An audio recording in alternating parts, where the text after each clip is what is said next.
સાહેબ માથામાં કોળીનો પાછળનો ઘા પાછળ માથામાં મારવામાં આવે તો 307 દાખલ થાય કે ના થાય? બોલો સાહેબ, આવી જાઓ, બહાર આવી જાઓ, કશું વાંધો નહીં.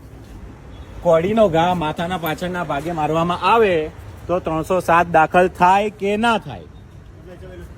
કેમ નથી દાખલ કરવી તમારે? હે સાહેબ, કોળીનો ઘા સાહેબ પાછળ માથાના પાછળના ભાગે મારવામાં આવ્યો છે, તેમ છતાં તમારે 307 દાખલ નથી કરવી, તો તમે કેમ આરોપીઓને છાવરી રહ્યા છો?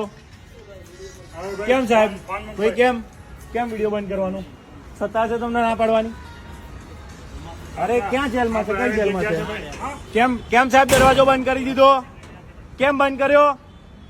બોલો. આ રહ્યું સાહેબ ફતેપુરા પોલીસ ચોકી. અહીંયા આ જગદીશભાઈ છે. જગદીશભાઈના પપ્પાની ઉપર પરમ દિવસે હુમલો થયો.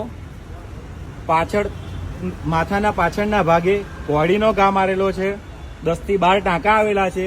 તેમ છતાં જે ચોકી ઇન્ચાર્જ છે એમને 307 દાખલ નથી કરવી. BNSની સેક્શન 109 પ્રમાણે એમને ગુનો દાખલ નથી કરવો અને 118(1) 115(2) એ મુજબનો ગુનો દાખલ કરી દીધેલો છે આ ફતેપુરા પોલીસ ચોકીના ઇન્ચાર્જ સાહેબે.